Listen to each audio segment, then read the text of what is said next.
Senhor, nós te pedimos no nome de Jesus, que o Senhor continue dirigindo, orientando, nos dando graça no decorrer dos trabalhos nesse dia, Pai. Nós pedimos todas estas bênçãos em nome do Senhor Jesus. Amém.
Forte nesta manhã, nós cremos que servimos a um Deus dos impossíveis. Amém?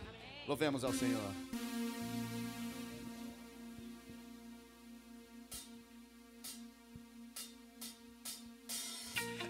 Ti eu tudo posso. Não há limites, minha força está em Ti. Nada é impossível em Ti. Olhos se abrem, muralhas caem. Estou vivendo pela fé. Nada é impossível. Com palmas, celebremos nesta manhã.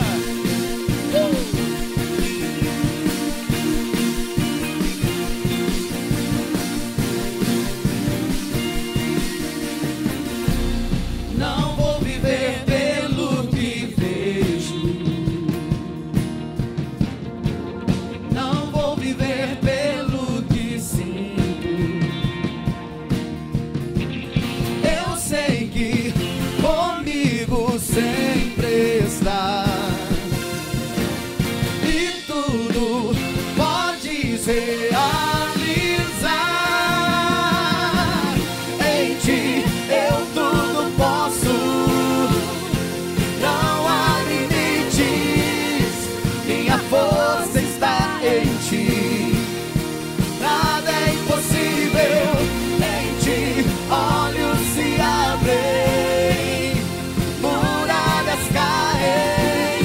Estou vivendo pela fé. Nada é impossível.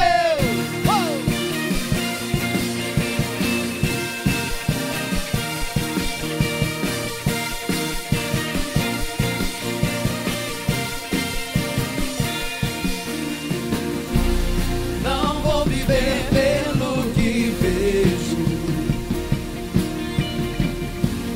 Não vou viver pelo que sinto. Eu sei que comigo sempre está.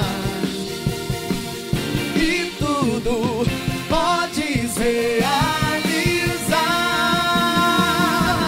Em Ti eu tudo posso. Não há limites, minha força está em Ti. Nada é impossível em Ti. Olhos se abrem, muralhas caem. Estou vivendo pela fé. Nada é impossível.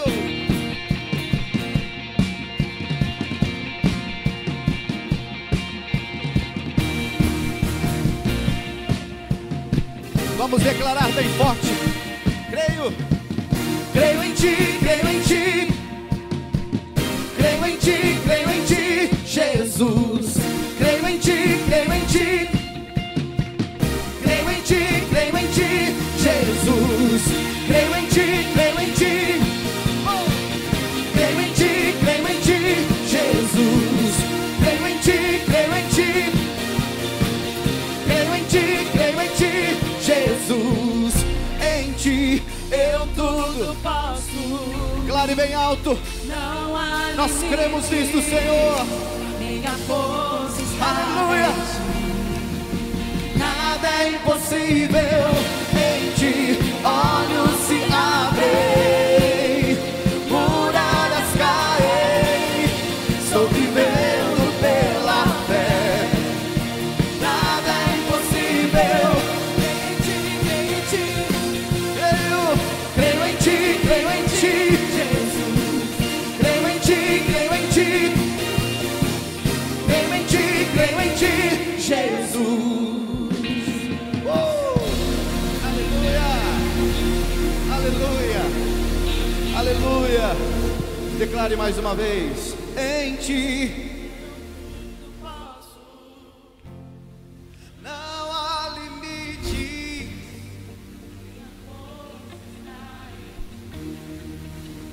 Nada em Ti. Muralhas. Aleluia. Sim, Senhor. Nada em Ti, eu não há.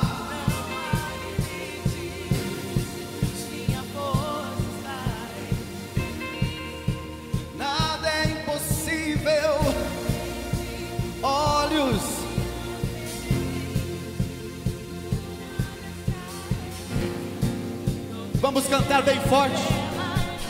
Dê o seu melhor agora. Em ti eu tudo posso.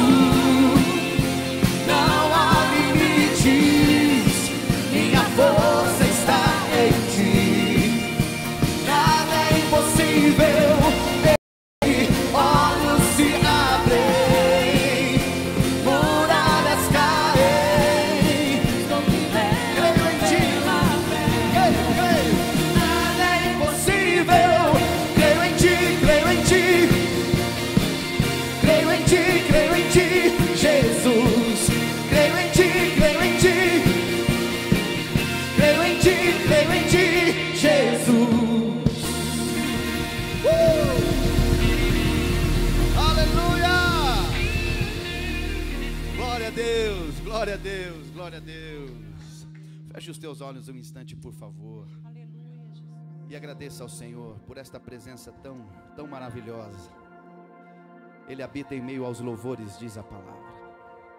Nós estamos aqui por causa da presença dEle, da palavra dEle, da glória dEle. Ah, Senhor, como ouvimos ontem à noite, não há sentido este encontro se não tivermos aqui a Tua presença. A Tua presença. E diante da Tua presença é a oportunidade que temos de rasgar o nosso coração. O nosso coração.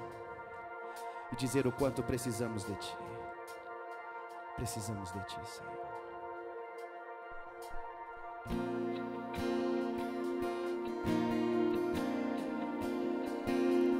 Venho a Ti me confessar,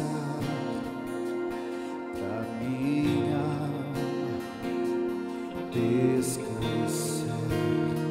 Sem Tuas mãos perdido estou, guia-me por Teu amor.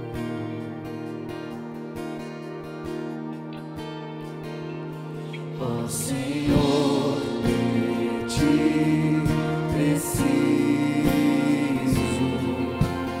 mais e mais preciso.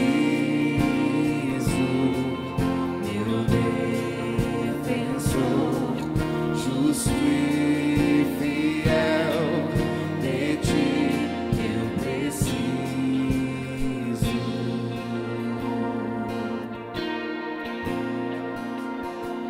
Se estou perdido, encontro a graça, e onde há graça, Tu estás. Se estás aqui, a liberdade, Tua vida em mim é santidade.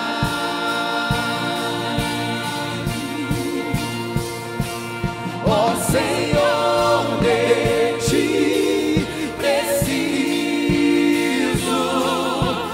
mais e mais preciso. Meu defensor, justo e fiel, de Ti eu preciso.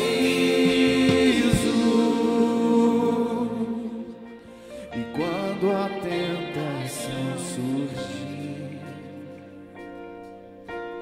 que minha vida cante a Ti. Se eu não conseguir mais suportar, Teu amor me guardará.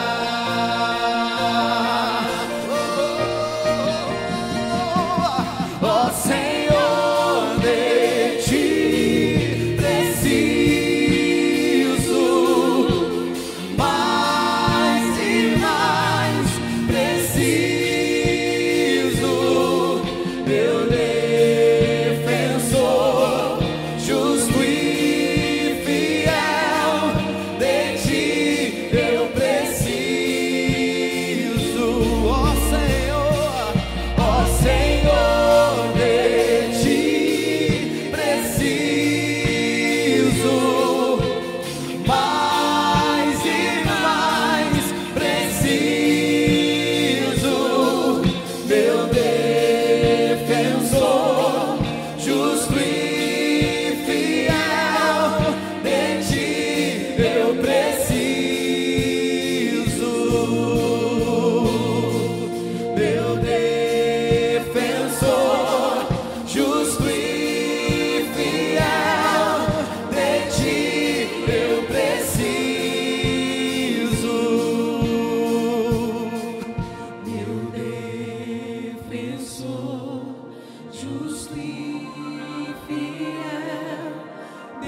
ti eu preciso.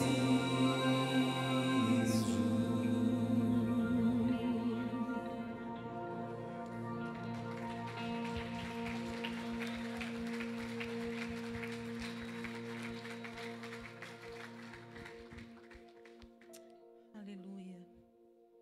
Obrigada, Senhor, porque não tínhamos nenhuma condição de ir até a Ti.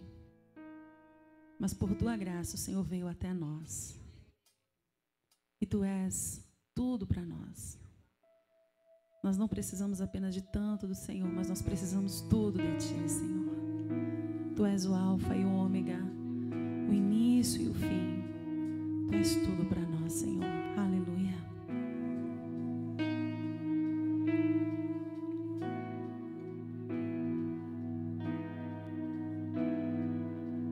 Não há outro como Tu,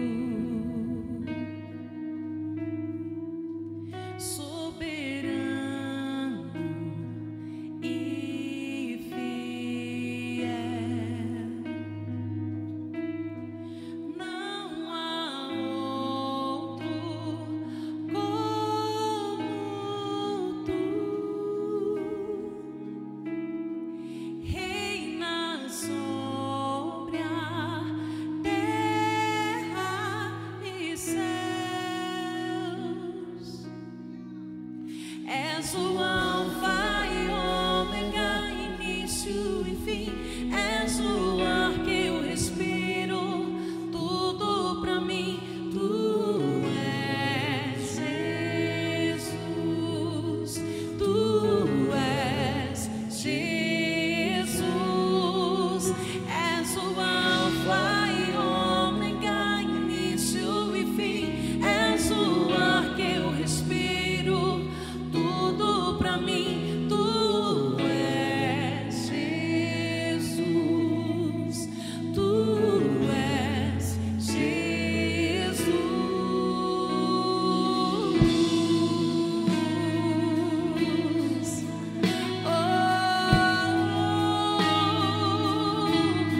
Tu és amado Deus, amado da nossa alma, Pai. Cantemos, não há outro.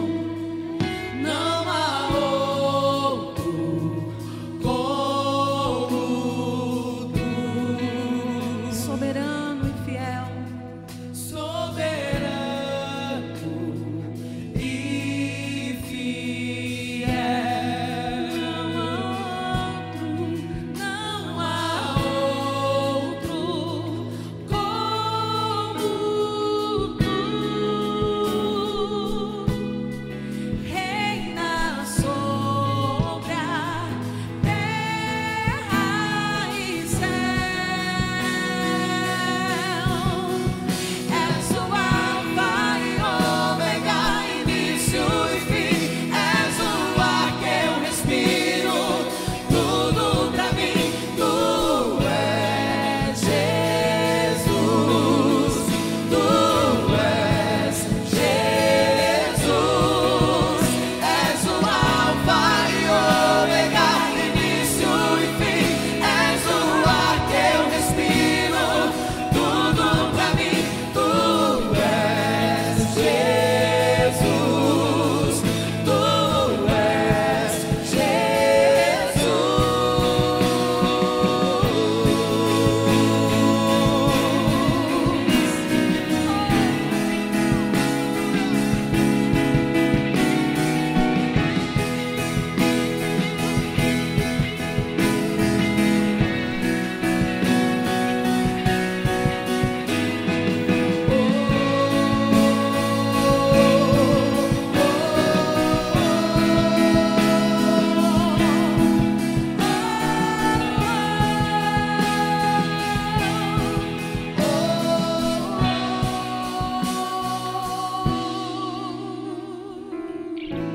Para onde iremos, Senhor, se só Tu tens a palavra de vida eterna, Deus? Aleluia.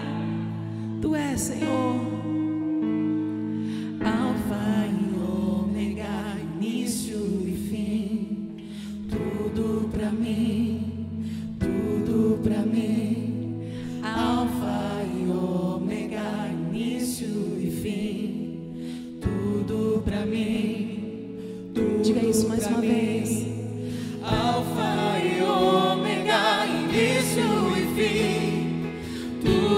pra mim, tudo pra mim. Alfa e ômega, início e fim. Tudo pra mim, tudo pra mim. Alfa e ômega, início e fim. Tudo pra mim, tudo pra mim. Alfa e ômega, início e fim. Tudo pra mim, tu és o alfa, tudo pra mim. Tu és o alfa e ômega, início e fim. Tudo pra mim, tudo pra mim. Tu és o alfa e ômega, início e fim. Tudo pra mim. És o alfa e ômega, início e fim. És o ar que eu respiro. Tudo pra mim. Tu és Jesus. Tu és Jesus. És o alfa e ômega, início e fim. És o ar que eu respiro. Tudo pra mim. Tu és Jesus. Tu és Jesus. Tu és Jesus. Tu és Jesus. Tu és o Cristo, Filho de Deus. Tu és Jesus. Tu és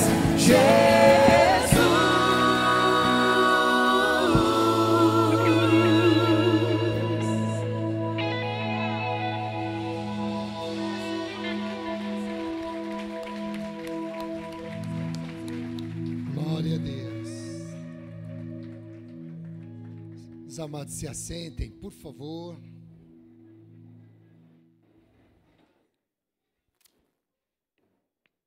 Comunico aos irmãos que estará passando a lista de presença. Somente devem assinar os delegados que ainda não assinaram ontem. Então, chegando até o irmão, delegado desta convenção, assine, por favor. Nesta manhã, nós, com alegria, seremos ministrados pela palavra de Deus, alcançados mais uma vez pela bênção de Deus. E nesta manhã, o instrumento que Deus vai estar usando é o pastor Marcos André. Marcos André da Costa Cândido. Pastor Marcos é presidente da Igreja Brasil para Cristo, em Nova Friburgo, Rio de Janeiro. Pastor Marcos também é membro da nossa JUNEC. Pastor Marcos é mestre de teologia em estudos bíblicos e mestrando em ministério cristão. É uma nova geração de pregadores. Tenho tido o privilégio de ler os livros do pastor Marcos. Uma bênção, tem sido de grande edificação para a minha vida, para a vida da igreja. Então eu quero, com muita alegria nesta manhã, aplaudindo ao Senhor, receber o nosso querido, nosso filho, pastor Marcos André da Costa Cândido.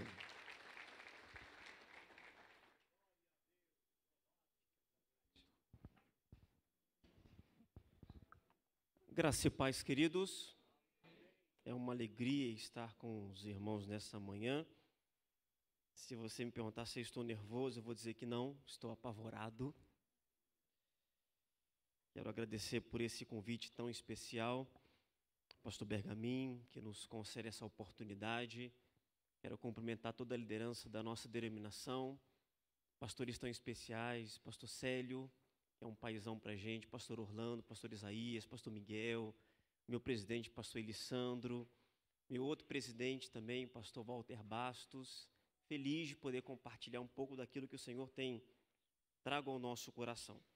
Deus nos deu um ministério com livros. Eu tenho 2 títulos para compartilhar com os irmãos. O primeiro deles é sobre aconselhamento bíblico, acertando em cheio. E o aconselhamento bíblico difere um pouco do aconselhamento cristão.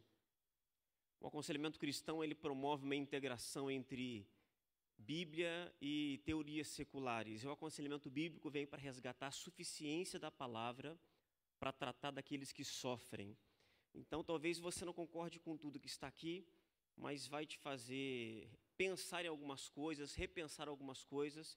Eu acho que pode ser importante na sua vida. Ele vai estar ali no final por apenas R$10. Eu tenho um segundo material, um livro sobre discipulado. O título dele é Frutifique, uma perspectiva contextualizada do discipulado.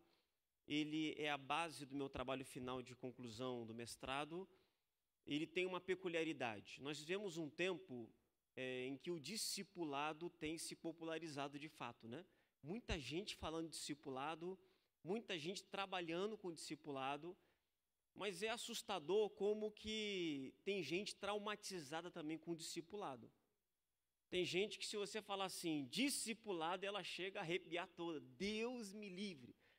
Eu vivi isso há mais ou menos um ano e meio atrás. Eu liguei para um pastor amigo meu, começamos a conversar, e eu falei com ele por telefone: pastor, eu quero trabalhar com discipulado. Mas ele só não bateu em mim porque ele estava realmente do outro lado, né? Estava em outro estado. Ele ficou bravo comigo, falou: rapaz, você está doido, trabalhar com discipulado. Porque muitas vezes discipulado é um ambiente de controle, de manipulação, em que a gente dá um esmalte, uma roupagem bíblica para conduzir muita coisa errada. E eu comecei a pensar a respeito disso. Como pode algo tão bom, algo tão bíblico, ser utilizado de uma maneira tão distorcida? E estudando bastante sobre o assunto, eu compreendi que os excessos cometidos no discipulado têm a ver com a ausência de uma perspectiva contextualizada do discipulado. Entender de fato como que o discipulado se aplica a nós, porque naturalmente a gente olha para o ministério de Jesus como referência última no discipulado e entende que a gente deve fazer pelas pessoas aquilo que Jesus fez pelos discípulos. Particularmente, eu sempre tive muita dificuldade com isso, apesar de olhar para Jesus e entender que ele é um referencial. Mas eu não me sinto habilitado de fazer 100% daquilo que Jesus fez pelos 12. É impossível. Jesus é a segunda pessoa da Trindade. E eu tenho o Espírito Santo que habita na minha vida. Tem uma diferença aí muito grande.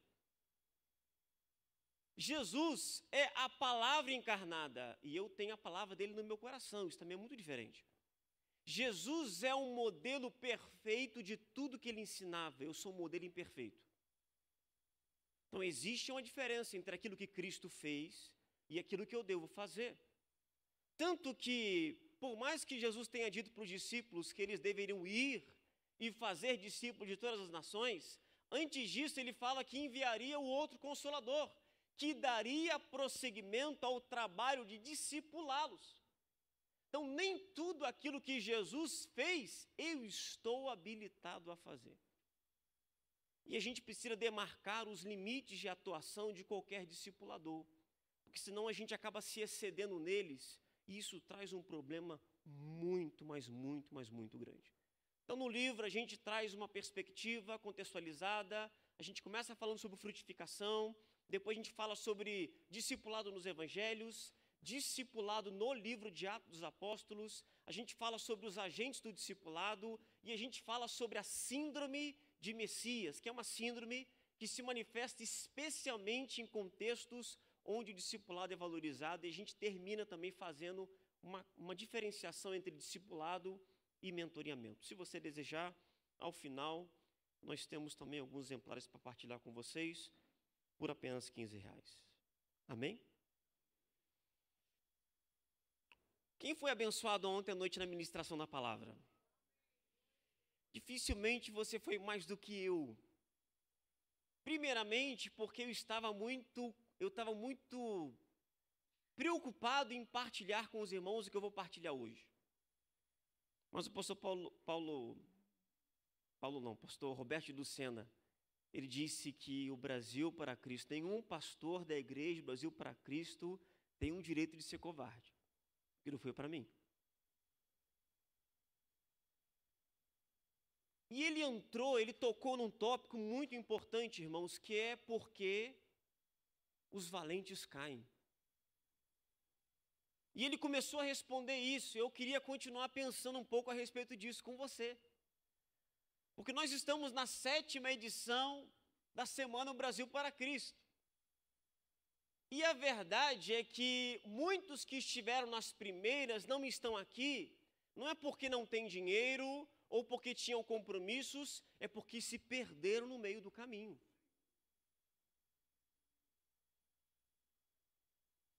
Quantos valentes, quantos pastores se perderam?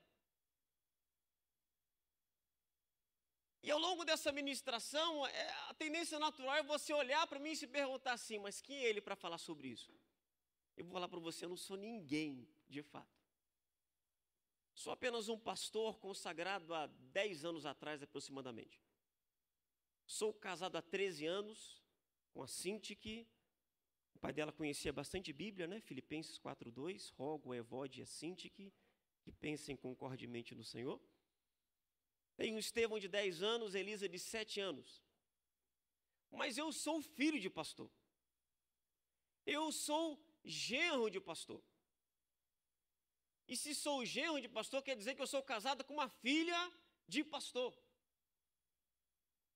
E eu fico olhando para os meus filhos, são netos de pastores, filhos de pastores. Que o Senhor tenha misericórdia da vida deles. Assim que todo filho de pastor é meio traumatizado, né? Lá em casa somos 4, né? Imagina como é que funciona essa dinâmica ministerial. Eu quero propor aqui uma resposta, mais uma resposta a essa pergunta. Por que muitos valentes caem? E eu quero trabalhar aqui um conceito que eu desenvolvo no livro sobre a síndrome de Messias. A diferença é que no livro eu abordo isso mais no contexto do discipulado, e aqui eu quero pensar de maneira um pouco mais abrangente. Eu quero pensar no ministério pastoral, nós, pastores, líderes. Eu entendo que a síndrome de Messias é uma das razões, porque muitos têm caído. No livro eu desenvolvo 5 sintomas dessa síndrome, mas hoje eu quero ministrar apenas 4 sintomas. O primeiro desses sintomas é o senso de propriedade. É quando nós, pastores, começamos a nos sentir donos daquilo que Deus nos confiou, mas que nunca foi nosso. É quando nós começamos a administrar a igreja do Senhor como se fosse, me perdoe, o quintal da nossa casa. Quando a gente começa a achar que tem o direito de fazer o que a gente quer com a igreja, porque nós somos os pastores, somos os donos da igreja.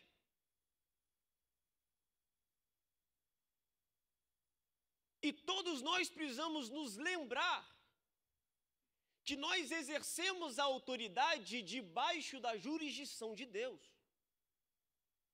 Nós estamos aonde Ele nos colocou. E Ele confiou a cada um de nós aquilo que é essencialmente dele, não é nosso. Por isso que Pedro, na sua primeira epístola, capítulo 5, versículo 2 ao 4, ele disse: pastorei um rebanho de Deus que está aos seus cuidados.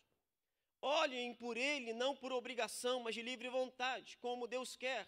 Não façam isso por ganância, mas com desejo de servir. Não hajam como dominadores dos que lhe foram confiados, mas como exemplos para o rebanho. Quando se manifestar o Supremo Pastor, vocês receberão a imperecível coroa da glória. Então olha para quem está do seu lado e diga para essa pessoa assim: nós atuamos dentro da jurisdição de Deus. Nós cumprimos um dever que nos foi dado por Ele. Nós somos enviados por Ele. Nós levamos a mensagem dEle. Pastores e ovelhas estão no mesmo barco. Ambos estão debaixo da autoridade de Deus. Os papéis são diferentes, mas o mestre é o mesmo. Cada um de nós precisa frequentemente se lembrar que a igreja não é nossa. Não fomos nós que vertemos o nosso sangue na cruz para comprá-la. Foi o Senhor Jesus Cristo.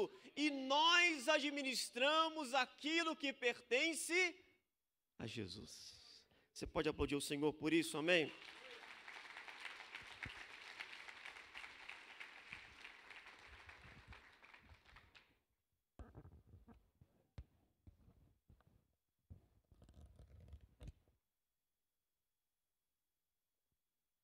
Segundo efeito da síndrome.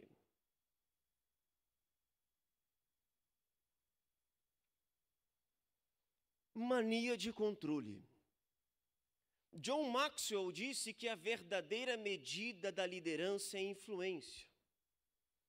E ele continua citando o antigo provérbio de liderança que diz que aquele que pensa que lidera, mas não tem seguidores, está apenas passeando. Ele diz que se você não consegue influenciar os outros, eles não seguirão. E se eles não seguem, você não é o líder. Seja o que for que os outros digam, liderança é influência, nada mais, nada menos. Então, o processo de relacionamento entre líder e liderado é marcado por isso.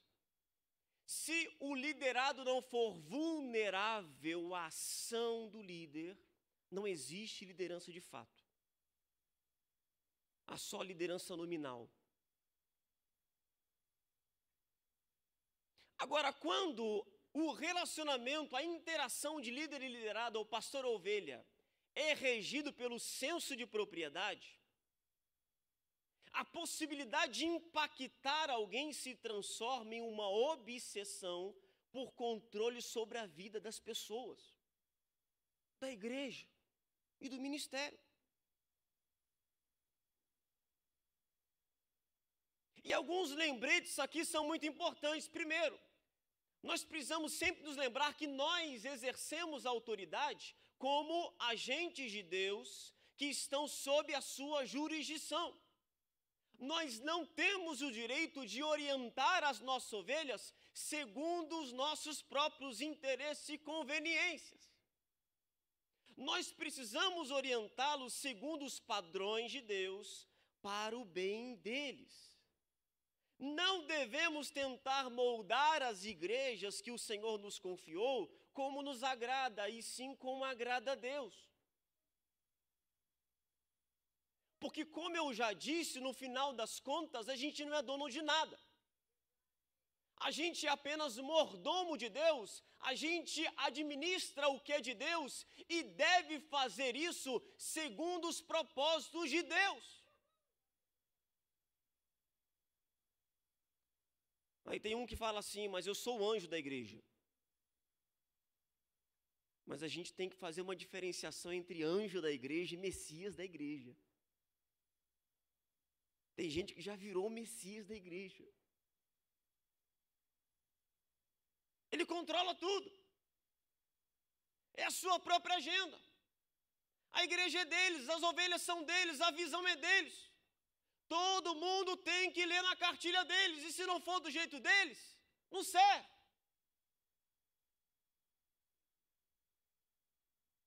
Qualquer opinião diferenciada é o diabo. E o diabo tem boa ideia, irmãos? Nunca.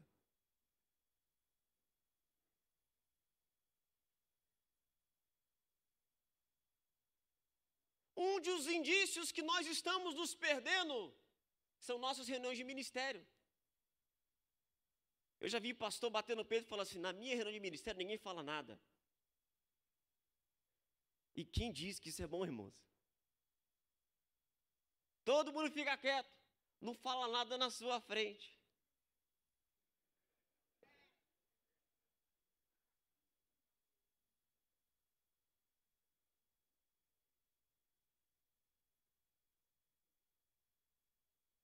Eu tive uma experiência desagradável. Há um tempo atrás eu estava sozinho em casa, minha esposa tinha saído, meus filhos também no colégio, se eu não me engano. Eu comecei a orar e comecei a pensar como eu gostaria de deixar a minha igreja. como eu gostaria que ela estivesse quando eu fosse para um novo desafio. E eu comecei a idealizar um montão de coisas. Eu comecei a pensar em como todos os ministérios deveriam estar funcionando. Pensei em como deveriam estar todas as congregações. Pensei naqueles que eu gostaria de levantar, aqueles que eu gostaria de descartar. E ao final daquele momento, irmãos, falando com Deus, eu estava feliz, porque eu falei, Senhor, este é o quadro ideal. A hora que eu conseguir fazer com que a igreja esteja assim, eu sei que eu já cumpri a minha missão. Esta é a igreja que eu quero deixar para o meu sucessor. Aí Deus me disse assim, excelentes ideias. Eu só quero te lembrar que a igreja é minha.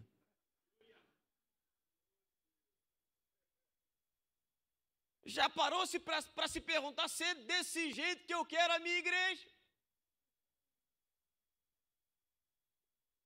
Já parou para pensar se os seus ideais são os meus ideais também? Segundo lembrete importante que a gente precisa fazer. Ainda que Deus nos chame como modelos do que ensinamos, daquilo que pregamos, a referência principal é Cristo. Não sou eu. Paulo dizia assim, sede meus, assim como eu sou. Isso é muito importante pensar.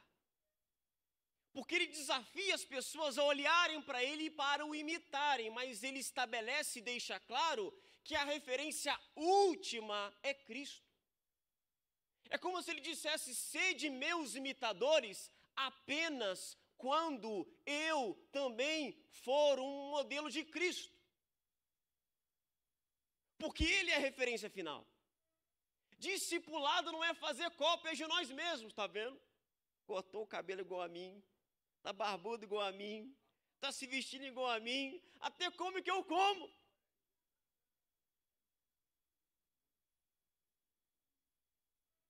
Mas para a gente saber se o discipulado está funcionando, tem que se perguntar assim, ele está mais parecido com Jesus depois que começou a andar comigo?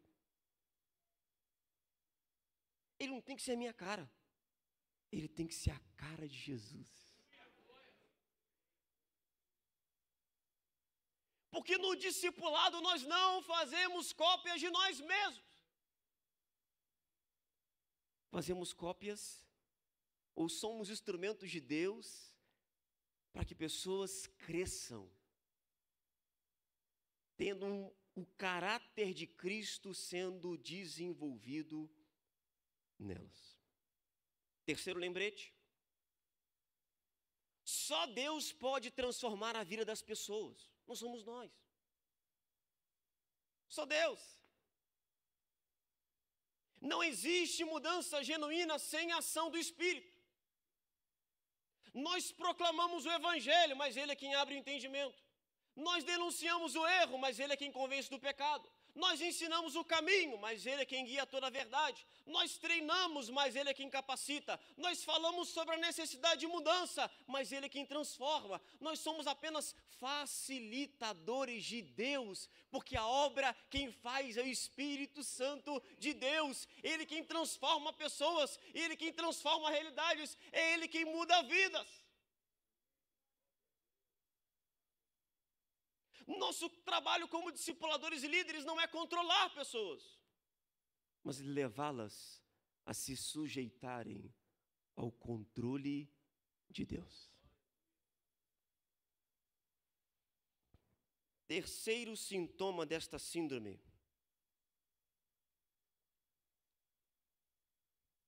a necessidade de se sentir necessário. Nem todo líder que tem mania de controle, ele é em si uma pessoa manipuladora. Algumas pessoas desenvolvem essa mania de controle porque elas têm uma necessidade constante de se sentirem necessárias. E munidas das melhores das intenções, elas vivenciam o seu ministério local como se tivessem encarnado o sem mim nada podeis fazer.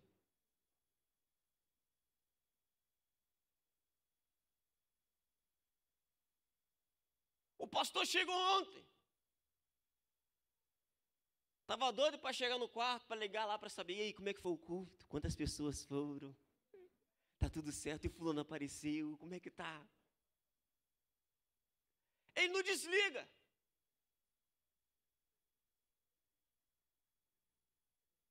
A gente começa a achar que se a gente não estiver lá, Deus não pode fazer.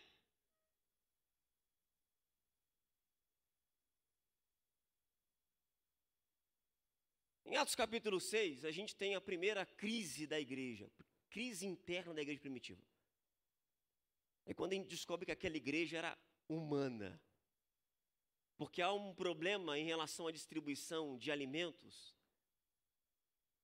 E as viúvas gregas se sentem desprezadas. Os apóstolos chamam a igreja e, em outras palavras, dizem assim, olha só, se a gente começar a se envolver nesse negócio aí, a gente vai abandonar o ministério da palavra e da oração. Escolhei dentre vós 7 homens. Então o movimento ali é interessante, porque na verdade a igreja chega com um problema para os apóstolos e os apóstolos devolvem um problema para a igreja.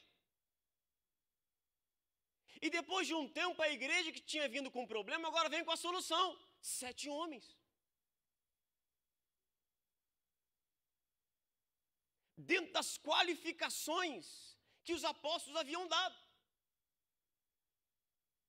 Gente que estava sentada na igreja, não estava fazendo muita coisa, mas que podia servir.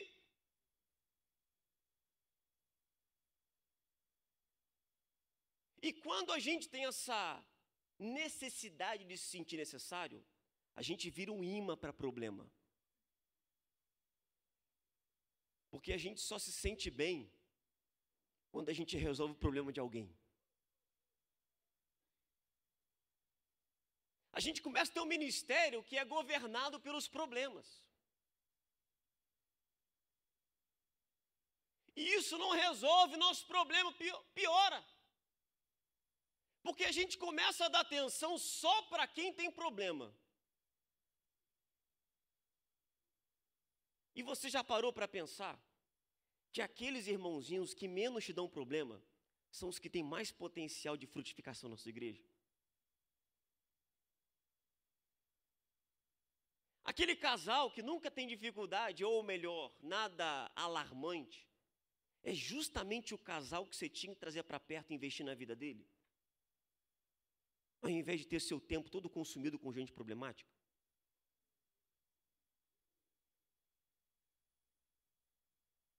E o povo percebe isso, irmãos. Ele começa a perceber que você dá mais atenção, que eu dou mais atenção para quem tem problema. Então, quando ele quer a nossa atenção, o que ele faz? Ele arruma um problema.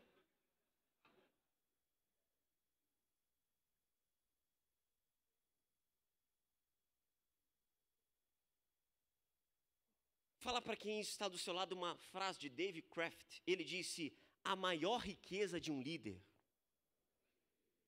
são as pessoas que ele influencia. E um dos maiores desafios é descobrir com que tipo de pessoas deve envolver-se e quanto tempo deve investir nelas. Pastor, mas isso é muito feio, a gente tem que cuidar dos necessitados, a gente é pastor. Mas olha para o ministério de Jesus. Ele cuidou das multidões, mas ele priorizou um grupo. Ele gastou tempo com aquele grupo. Habilitando aquele grupo a cuidar das multidões depois que ele fosse embora. Tem gente que tem pastor que vive debaixo do fardo lançado por Martas e Marias de nossa geração. Senhor, se você estivesse aqui, meu irmão não teria morrido. Aí ele quer virar o pastor onipresente, ele tem que estar em todo lugar. Ele tem que estar em todo culto, toda reunião. Aí ele fica sobrecarregado, ele está cansado. Porque ele acha que sem ele a igreja não anda. E eu quero dizer para você que sem Jesus a igreja não anda. Sem a gente, isso é relativo.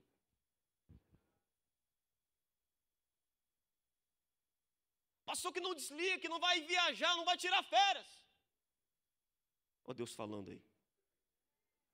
Já tem esposa de pastor cutucando o marido aí, ó.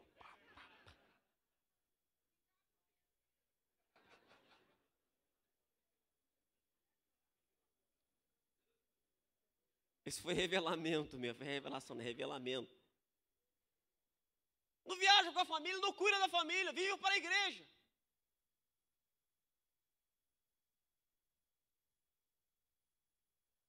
Mas na hora que você se entregar e morrer pela igreja, e Jesus já morreu por ela, hein?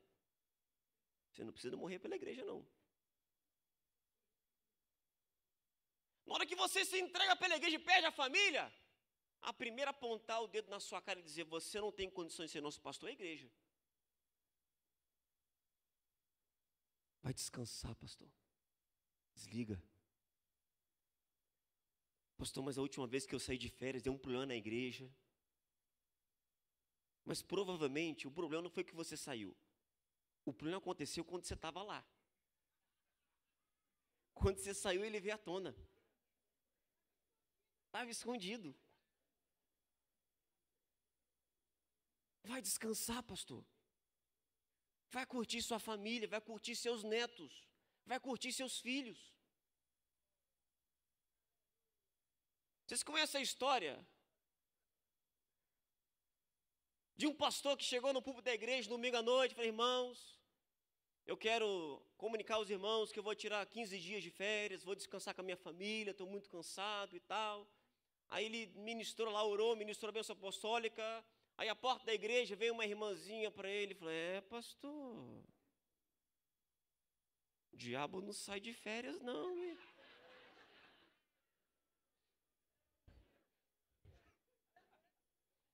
Aí ele respondeu assim, é por isso que a vida dele é um inferno.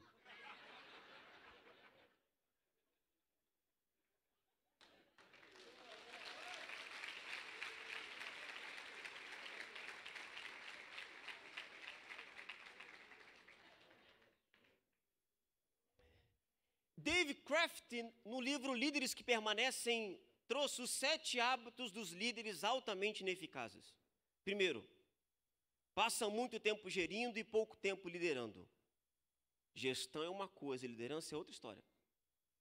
Passam muito tempo aconselhando pessoas feridas e pouco tempo desenvolvendo pessoas com potencial.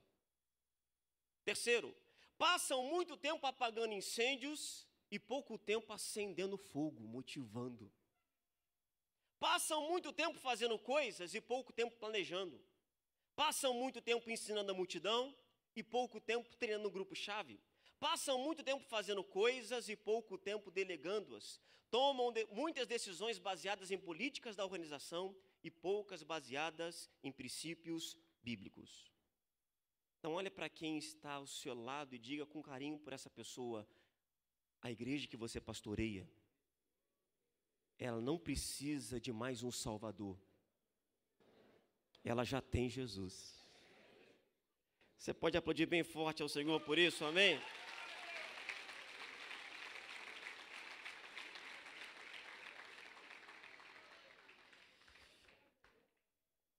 Quarto e último sintoma da síndrome que eu quero desenvolver com os irmãos nessa manhã. A autossuficiência. Existem alguns erros que nós, como pastores, estamos propensos a cometer. O primeiro deles é confundir conhecimento com maturidade. Alguém disse que conhecimento é um entendimento preciso da verdade, enquanto sabedoria é entender e viver à luz de como essa verdade se aplica às situações da minha vida. Conhecimento é um exercício do cérebro. Sabedoria ou maturidade é um compromisso do seu coração que leva à transformação da sua vida.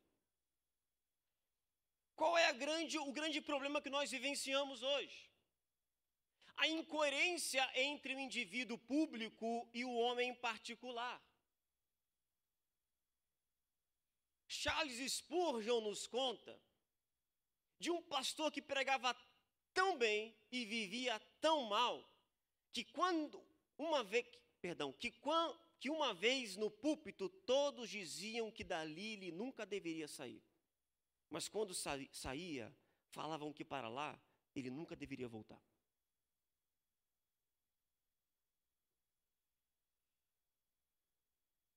A gente confunde as coisas. Por exemplo, quem aqui já pregou alguma vez na vida sobre santidade, levanta a mão. Eu não sei com vocês, eu queria consultar vocês, aproveitar aqui essa plenária. Depois que você prega sobre santidade, você não se sente mais santo? Você desce até leve do púlpito. Falta só a auréola. Só que santidade não tem a ver com aquilo que a gente prega. Santidade tem a ver com aquilo que a gente vive.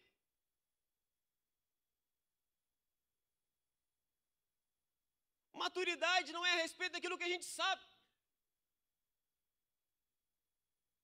mas de como a graça de Deus tem empregado aquilo que eu sei para mudar a maneira como eu vivo.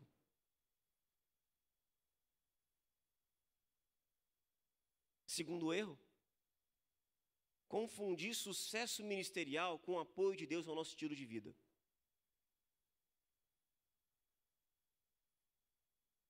Tem líderes que são questionados por pessoas mais próximas. E eles dizem assim, mas como pode?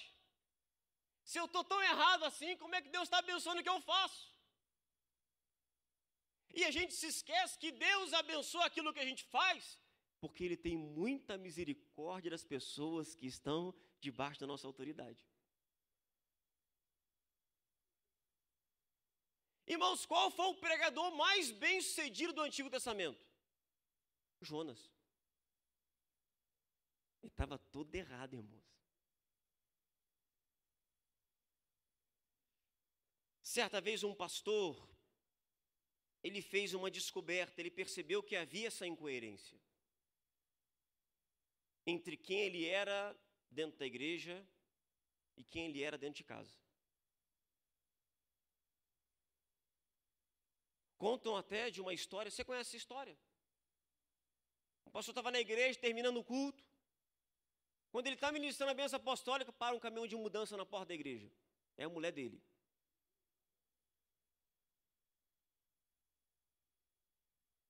E o pessoal fica agitado, meu Deus, o que aconteceu e tal. E vem a mulher, bota a mesa aqui, bota aqui a escrivania ali, e não sei o que lá, vai ocupando a igreja. Ele fala, mulher, que você está falando, você está doida. E ele responde assim, não, eu quero morar aqui, na igreja.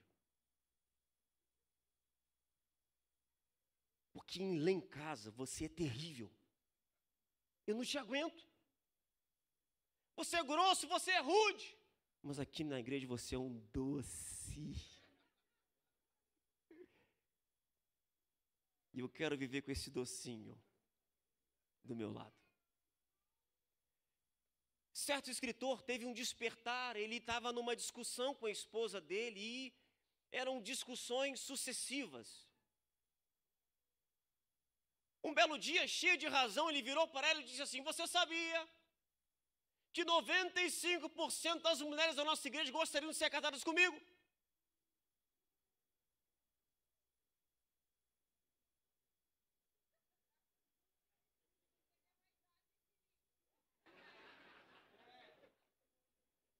Aí ela respondeu assim, então eu faço parte dos 5%.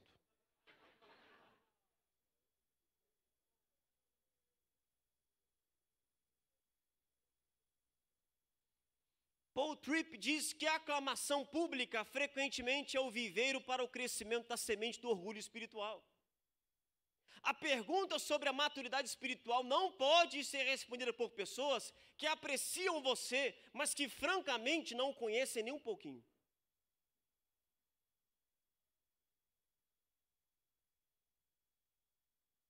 Terceiro erro, isolamento. Paul Tripp, num livro chamado Vocação Perigosa, leia esse livro. Ele diz assim, há muitos pastores que têm se inserido em uma categoria espiritual que não existe. Eles pensam que são alguém que não são. Eles estão contentes em viver fora do corpo de Cristo ou acima dele. Eles são rápidos em ministrar, mas não são muito abertos para receber ministração. E é o que dizem por aí, né? O pastor é capaz de atravessar o mundo para pregar, mas não atravessa a rua para ouvir uma pregação. Ele diz, se Cristo é o cabeça do corpo, e ele é, então tudo mais é apenas corpo. O mais influente pastor ou líder ministerial é um membro do corpo de Cristo e, portanto, necessita do que os outros membros do corpo necessitam. Qual o problema da cultura pastoral? Nós achamos que o pastor precisa estar em um nível mais elevado em todos os sentidos, moral, espiritual, tudo. Mas ele é quem usufrui menos do corpo de Cristo.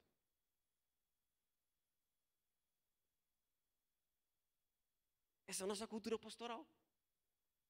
O pastor tem que ser o melhor e tem que ser sozinho. Se vira.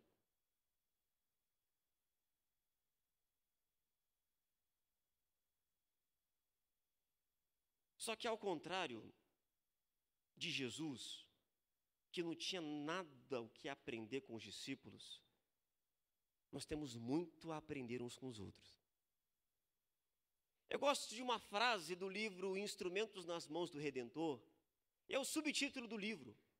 E é assim: pessoas que precisam ser transformadas, ajudando pessoas que precisam de transformação. Fala comigo, pessoas que precisam ser transformadas, ajudando pessoas que precisam de transformação. Somos nós. Não somos super-homens ou super-mulheres. Somos humanos. Como Elias, sujeito às mesmas paixões. E a trajetória cristã não foi projetada por Deus para ser solitária, ela é solidária. A gente não vai para o céu sozinho, a gente vai junto.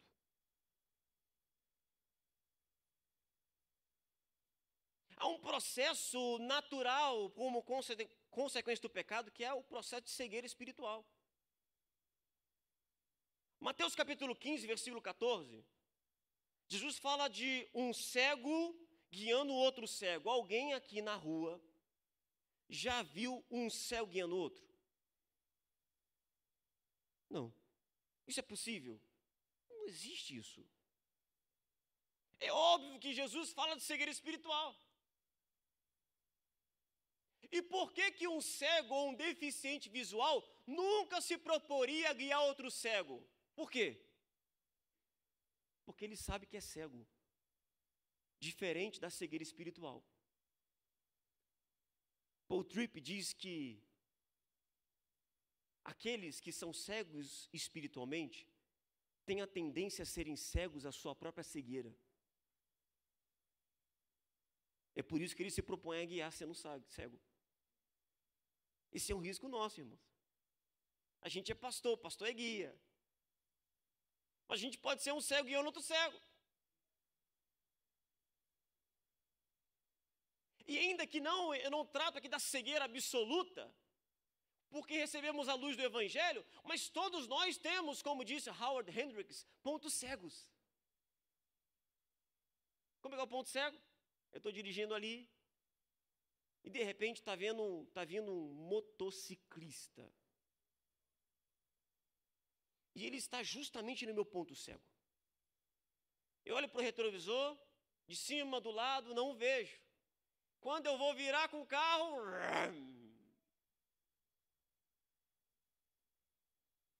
o que ajuda nesses momentos? Ter alguém do seu lado que vê o que você não consegue ver. Fala para quem está do seu lado assim: todos nós temos pontos cegos em nossas vidas, áreas que não sabemos que existem. Só que o nosso problema como pastor, a gente está sozinho. A gente quer vencer sozinho. E o que a gente mais faz? A gente pensa, e pensa muito.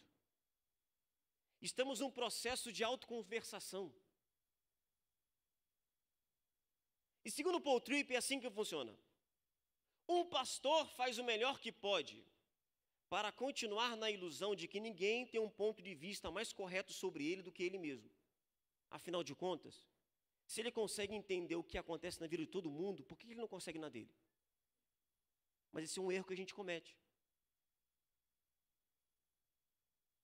É muito mais fácil compreender as crises do próximo do que a nossa. Porque quando a gente fala a respeito do próximo, a gente tem uma visão de fora. E quando a gente fala de nós mesmos, a gente tem uma visão de dentro, é limitada.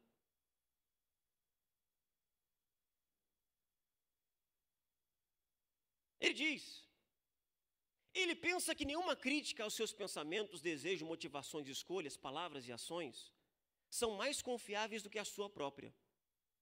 Ele diz, o pastor está confiante demais em sua visão e crédulo demais na sua crítica sobre si mesmo. Quando outros o questionam ou confrontam, sem saber que está fazendo isso, ele ativa seu advogado interior e gera argumentos em sua própria defesa. Com o tempo do ministério pastoral, a gente não consegue mais ouvir, não.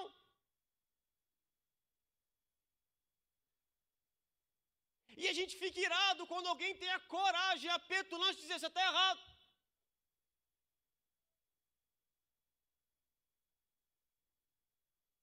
Porque a gente acha que a visão que nós temos de nós mesmos é melhor que a visão que os outros têm.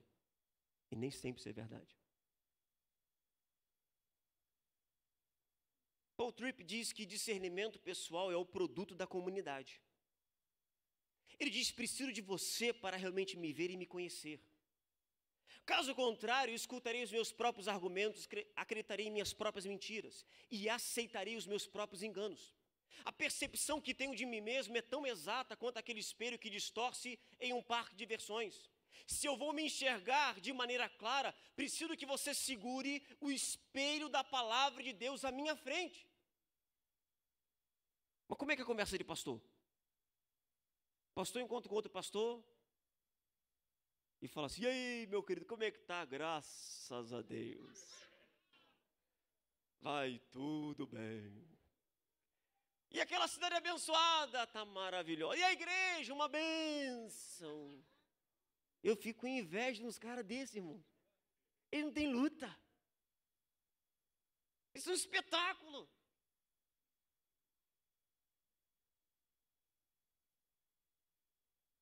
Com quem você tem aberto o seu coração? Quem tem dado a você uma ótica adicional sobre a sua vida? Para te ajudar a ver áreas do seu caráter que você não consegue ver sozinho. Solidão espiritualmente é morte. Tem muito valente que caiu porque ficou só. E eu vou dizer para você, eu conheço valente que já caiu e até hoje não descobriu que caiu ainda. Ele acha que está de pé. Ele acha que é uma vítima da igreja, da ingratidão no ministério.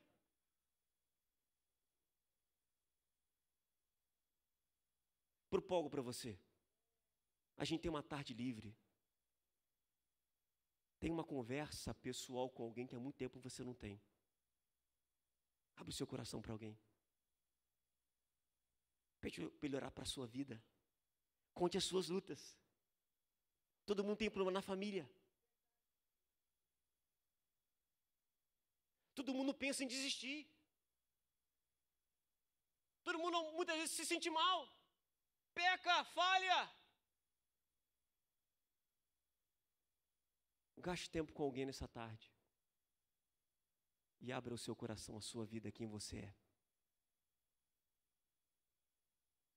Quarto e último erro.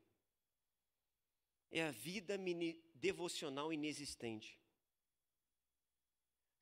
Charles Spurgeon, no seu livro Lições aos Meus Alunos, ele diz que ministerialismo é a tendência de ler as nossas Bíblias como ministros, de orar como ministros, de aplicar-nos a fazer tudo que constitui a nossa religião, não como sendo nós mesmos, pessoalmente, mas só relativamente interessados naquilo tudo que envolve o nosso ministério. Ele diz: perder o caráter pessoal do arrependimento da fé é sofrer uma perda real. É uma tendência que a gente tem de se aproximar de Deus só como pastor. Tem gente que até já inseriu no nome pastor. Qual é o seu nome? Pastor Marcos André. Ué, botou no nome na identidade? Você é ovelha. Você tem suas lutas, suas fraquezas. E você tem que ir a Deus também como ovelha. Você tem que ler a Bíblia não só para alimentar seu rebanho, mas para alimentar sua alma.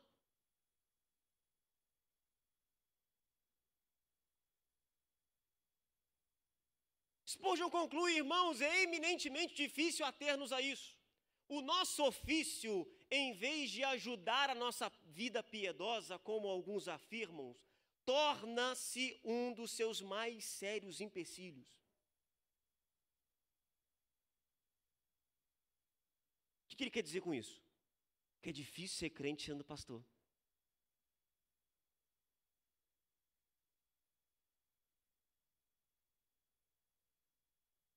O livro Amado Timóteo tem um conselho muito importante, fala assim: pastor, vá à palavra de Deus primeiramente e principalmente como um crente. Lembre-se que antes de ser um pastor, você é uma ovelha. E eu queria que você dissesse essa parte para quem está perto de você. Como ovelha, você precisa das mesmas coisas que recomenda aos outros. A gente sai dando receita espiritual para todo mundo, irmãos. E a gente? Se coloque de pé, por favor.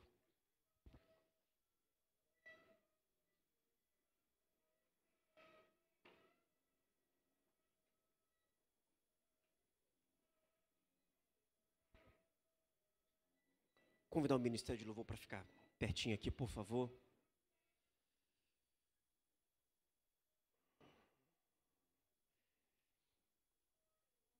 Pastor Roberto Lucena ontem traçou um paralelo, um contraste entre Saul e Davi. Mas a gente tem que se lembrar que a história não é Saul caiu e Davi não, Davi também caiu. A diferença é que, ao contrário de Saul, que caiu e permaneceu caído, Davi se levantou. E existem basicamente 2 salmos que retratam muito o estado do coração de Davi no meio desse processo de arrependimento. O Salmo 34, primeiramente, versículo 18, diz assim: perto está o Senhor dos que têm o coração quebrantado e salva os contritos de espírito. No Salmo 51, versículo 17, ele diz: os sacrifícios para Deus são espírito quebrantado. A um coração quebrantado e contrito não desprezarás, ó Deus. Davi tinha um coração quebrantado. E sabe o que é especial? É que no mundo natural, tudo que é quebrado não tem valor ou perde seu valor. Você vai vender um carro, ele custa 20 mil, só que ele está quebrado. Ah, vende assim não, perde valor. Eu quero vender uma geladeira, tá boa? Não, tá quebrada. Ih, difícil, hein? Quanto custa uma jarra quebrada? Nada. Um copo quebrado? Nada. O mundo não valoriza nada que está quebrado. Cadê o som do meu povo aí? Mas Deus valoriza. Deus ama pessoas quebradas. E é isso que Deus espera de nós essa manhã. Que nós possamos oferecer para Ele um coração quebrado.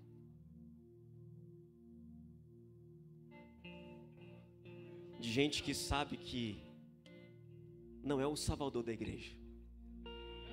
não é o dono da igreja. Não tem o direito de fazer o que quiser na igreja. Não é super-homem, não vai conseguir vencer sozinho, não. Tem que ter gente do lado dele, caminhando com ele, abençoando ele.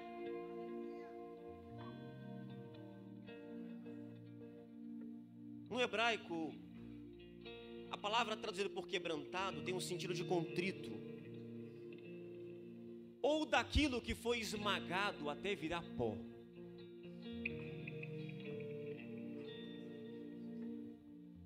É isso que Deus quer de nós. Ele quer nos quebrar. E se preciso for, Ele vai nos esmagar, até que nosso coração já seja apenas pó. Sabe por quê? Porque Deus tem uma grande habilidade em trabalhar com pó. Ele fez o homem do pó da terra. E quando Deus pega o pó em suas mãos, Ele consegue formar algo à sua própria imagem. Deus quer nos formar. Deus quer gerar em nós um coração cheio de amor, gozo, paz, longanimidade, benignidade, bondade, fé, mansidão, temperança, porque contra essas coisas não há lei. Eu queria que você orasse por quem está perto de você e comece a orar por essa pessoa, por esse indivíduo, não só pelo ministério dele, mas pelo coração dele. Tem gente que está aqui vivendo crise com a família, crise conjugal, problema com os filhos. Comece a interceder por esse ser humano que está do seu lado, por esse homem, por essa mulher sujeito às mesmas paixões. Comece a orar para que Deus conceda a ele um coração quebrantado, que toda resistência caia por terra, que toda cegueira espiritual caia por terra, para que a vontade de Deus, para que o propósito do Senhor possa se concretizar sobre esta vida. Aleluia, aleluia, glória ao nome do Senhor Jesus. Muda a história, Senhor, nesta manhã. Muda a vida, somos teus filhos, somos teus. Ajuda-nos, Senhor, tem misericórdia de nós. Nós carecemos da tua graça, do teu amor sobre cada um de nós. Levanta os caídos, Senhor. Oh, aleluia. Oh, Ramachuri cantará, Machuri andaraia. Oh, aleluia. Aleluia.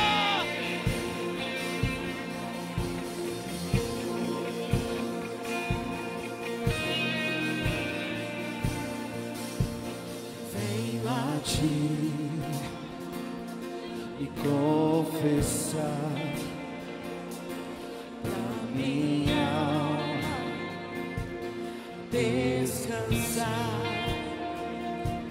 Sem tuas mãos perdido estou. Guia-me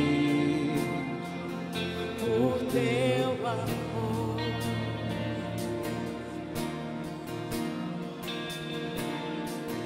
Ó Senhor, de ti preciso, mais e mais preciso, meu defensor, justo e fiel, de ti eu preciso.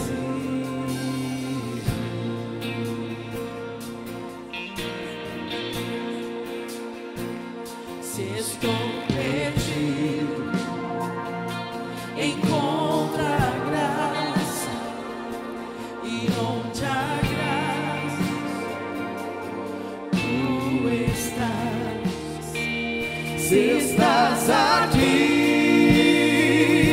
a liberdade, sua vida em mim é santidade.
Nós vamos agora para o intervalo, 10h25, nós retornaremos. Os irmãos têm toda a liberdade. Amém?